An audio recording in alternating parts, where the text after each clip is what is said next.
Sun, celebrating 20 years of excellence in education. క్షమించండి కొన్ని సన్నివేశాలు తొలగిస్తున్నానని చెప్పేసి మాట్లాడారు అని చెప్పి ట్వీట్ చూసారా? ఆ సినిమా మీద వచ్చినటువంటి రివ్యూస్ వినటము చదవటము రెండూ చేశాడు ఆయన.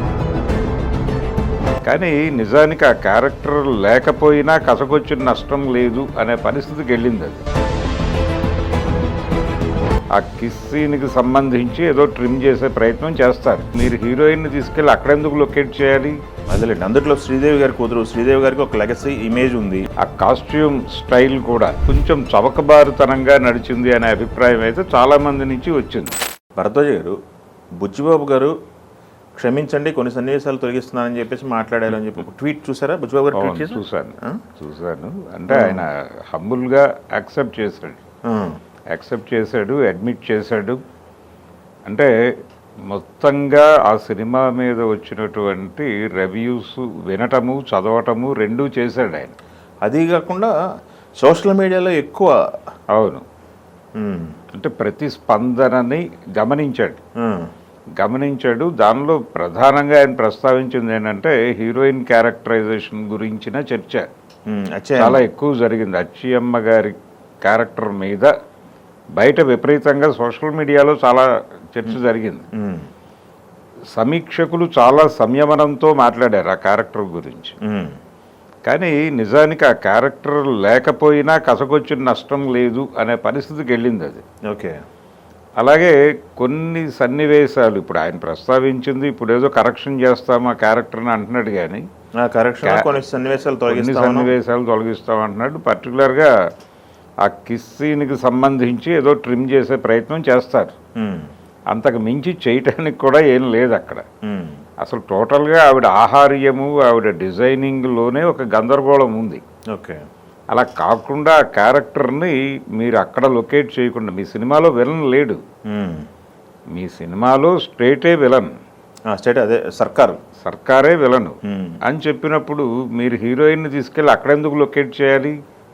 తీసుకెళ్ళి ఆ గ్రామంలోనే లొకేట్ చేసి ఒక సమస్యలో ఆ అమ్మాయిని పెట్టుంటే అప్పుడు కథతో ఇన్వాల్వ్మెంట్ వచ్చేది, మీకు ఆ క్యారెక్టర్ ఉపయోగపడేది. అలా కాకుండా మీరు పాత ఫార్ములాలోకి వెళ్ళిపోయి, రాఘవేంద్రరావు గారి సినిమాల ఫార్ములాలోకి వెళ్ళిపోయి అంటే హీరోయిన్ విలన్ కూతురు అన్న పద్ధతిలో కొన్ని సినిమాలు చూసాం మనం, యమగోళ ఇలాంటి సినిమాలు.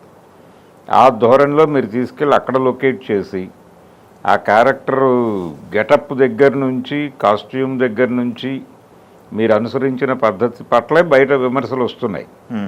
కాబట్టి ఇప్పుడు అనుకుని ప్రయోజనం లేదు. అది ఆది అందే జరిగి ఉండాలి. అప్పుడు జరగలేదు కాబట్టి పోనీ సారీ చెప్పాడు బుచ్చిబాబు, అక్కడ వరకు చాలు. మీరు సీన్ తొలగించినా తొలగించకపోయినా పర్లేదు, మీరు హంబుల్గా యాక్సెప్ట్ చేశారు, అడ్మిట్ చేశారు అనేది చాలు ప్రపంచానికి. అలాగే ఇంకా చాలా అభిప్రాయాలు దొరికాయి బయట రివ్యూవర్స్ నుంచి, సోషల్ మీడియాలో. ఈ సినిమా చూసిన తర్వాత ఇప్పుడు ప్రతి ప్రేక్షకుడు సమీక్షకుడే. పూర్వకాలం సమీక్షకులు అని కొంతమంది విడిగా ఉండేవారు, వారేదో రాసేవారు పత్రికల్లో. అదే ఇప్పుడు అలా కాదు, ప్రతి ప్రేక్షకుడు సోషల్ మీడియాలో ఏదో ప్లాట్ఫామ్లో ఉంటున్నాడు. సినిమా తనకు ఎలా అనిపించిందో అక్కడికక్కడే రియాక్షన్ పెట్టేస్తున్నారు. దానిలో ప్రధానంగా చర్చకు వచ్చిన అంశాలు ఏంటంటే అసలు ఆ ఊరికి సంబంధించిన మౌలికమైనటువంటి సమస్యలు ఏమిటి అనేది ఎక్కడా మాట్లాడలేదు సినిమాలో. ఆ ప్రజలు అనుభవిస్తున్న కష్టాల గురించిన సన్నివేశాలు లేవు, 1-2 సన్నివేశాలు కూడా లేవు. అలాగే ఎవరెవరు ఎలా బాధ పెడుతున్నారు అనేటువంటి నెరేటివ్ లేదు. అంటే కొన్ని చెరుకు ఫ్యాక్టరీలో వాళ్ళని ఎలా ట్రీట్ చేస్తున్నారు ఏంటి, మనుషుల్లో కూడా చూడలేదు. ఇవన్నీ కొన్ని ఎస్టాబ్లిష్ చేసే ప్రయత్నం జరిగింది కానీ అంటే బయటకు వచ్చిన తర్వాత అక్కడ పనిచేసేటప్పుడు అటు పిలిచి బిహేవ్ చేయటం మీద 2-3 సీన్లు వేసాడు. కానీ అవి చాలవు, ఇంకా చాలా ఉన్నాయి కష్టాలు వాళ్ళకి. కాబట్టి ఆ రకమైన ఎస్టాబ్లిష్మెంట్ వైపు వెళ్ళారు. ఊళ్ళో వాళ్ళని ఎలా వాడుకుంటారు అనే దానికి సంబంధించి అలా వెళ్ళుంటే ఇంకొంచెం డెప్త్ వచ్చేది సినిమాకి అనేది ప్రధానంగా బయట జరుగుతున్నటువంటి చర్చ. ఆయనకి మొత్తానికి అర్థమైంది ఎక్కడ జరిగింది అనేది, కొంతవరకు ఆయన గ్రాస్ప్ చేయగలిగాడు. మీరు చెప్పేది ఆ బెల్లం పాకం తయారీ కార్యక్రమానికి సంబంధించి ఆ ఒక్క చోట అలా లొకేట్ చేశాడు అంతే. చేశాడు. ఇలాంటివి నిజానికి వాళ్ళని క్రైమ్ వరల్డ్ చాలా ఎక్కువ వాడుకుంటుంది. ఈ ఐడెంటిటీ లేని వాళ్ళని వాళ్ళ కోసమే వెతుకుతారు వీళ్ళు. వెతికి ఆ ఐడెంటిటీ లేని వాళ్ళతో క్రైమ్స్ చేయించి ఇప్పుడు తిరిగి అక్కడ వదిలేస్తారు, వాళ్ళకి ఏదో కొంచెం డబ్బులు ఇచ్చి. వాళ్ళకి ఏదో డబ్బులు గడుస్తుంది కాబట్టి వెళ్తారు వీళ్ళతో. ఇలాంటి సమస్యలు చాలా ఉంటాయి. వాళ్ళు రకరకాలుగా జులుం చేస్తారు. అలాంటి కొన్ని సన్నివేశాలు పెట్టుంటే డెప్త్ వచ్చేది సినిమాకి. ఓకే.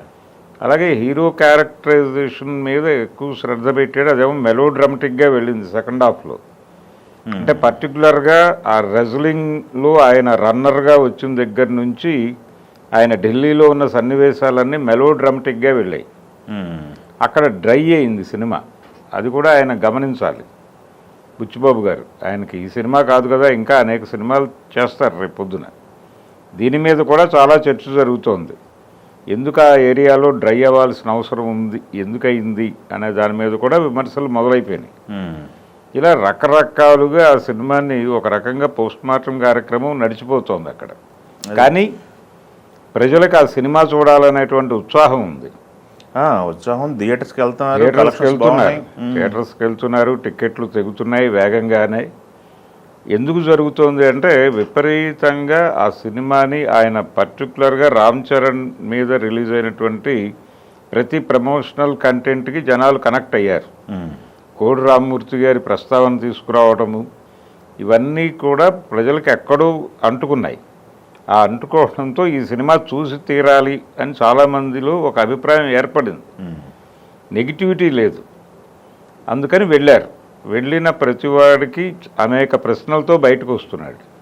ఇప్పుడు మాట్లాడే వాళ్ళు కూడా సోషల్ మీడియాలో సినిమా మీద ప్రేమతోనే మాట్లాడుతున్నారు. ప్రేమతోనే, అరే ఇది కొంచెం చూసుకుంటే బాగుండేది, ఇది కొంచెం చూసుకుంటే కరెక్షన్ మెకానిజమే. కరెక్షన్ మెకానిజం నేరుగా మాట్లాడుతున్నారు.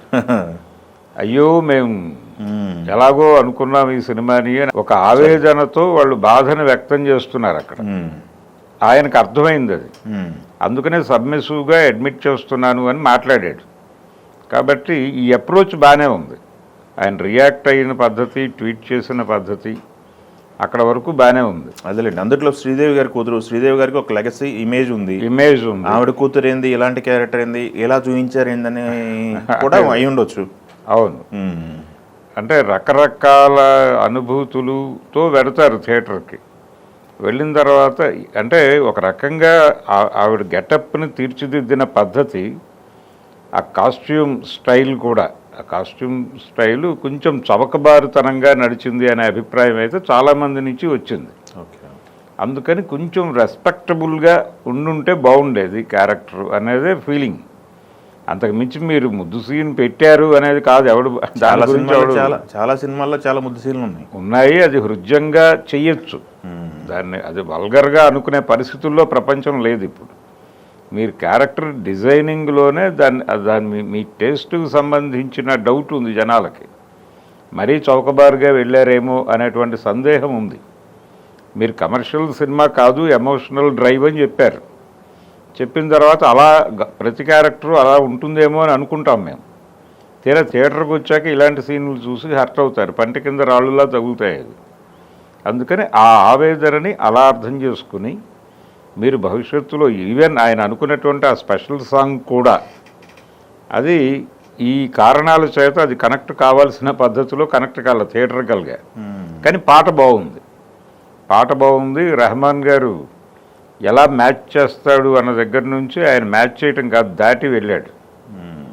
ఇప్పటి వరకు సుకుమార్ గారి సినిమాల్లో వచ్చిన స్పెషల్ సాంగ్స్ కేటగిరీలో నిలబడే స్థాయి పాటే ఇచ్చాడు ఆయన. కాబట్టి రెహమాన్ గారి సక్సెస్ ఈ ప్రాజెక్టులో. రామ్ చరణ్ తర్వాత ప్లేసు రెహమాన్దే. ఆయన అంటే కొంత గ్యాప్ రావటం కూడా ఒక అడ్వాంటేజ్గా మారింది రెహమాన్కి. అలాగే తెలుగు ఆడియన్స్కి మధ్య గ్యాప్ బాగానే ఉంది. అందుకని ఆ ఆర్ఆర్ అనేది వీళ్ళకి విపరీతంగా కనెక్ట్ అయింది, పాటలు కనెక్ట్ అయినాయి. అలా సినిమాకి చాలామంది రకరకాలుగా దోహదపడ్డారు. రకరకాలుగా సినిమాని ఆడియన్స్కి కనెక్ట్ చేయడానికి ప్రయత్నాలు చేశారు. ఈ ప్రాపర్ ఆర్గనైజింగ్గా ఉండుంటే ఆ సినిమా నెక్స్ట్ లెవెల్కి వెళ్ళేది. చాలా పెద్ద విజయం సాధించాల్సినటువంటి వాతావరణం కల్పించింది ఆ సినిమా. వాతావరణం కల్పించింది, ఆ రకంగా కష్టపడ్డారు అందరూ హీరో కానీ దగ్గర నుంచి. అవును, చిన్న చిన్న జాగ్రత్తలు తీసుకుని ఉంటే డెఫినెట్గా ఇది మైల్ స్టోన్ సినిమా అయి ఉండేది.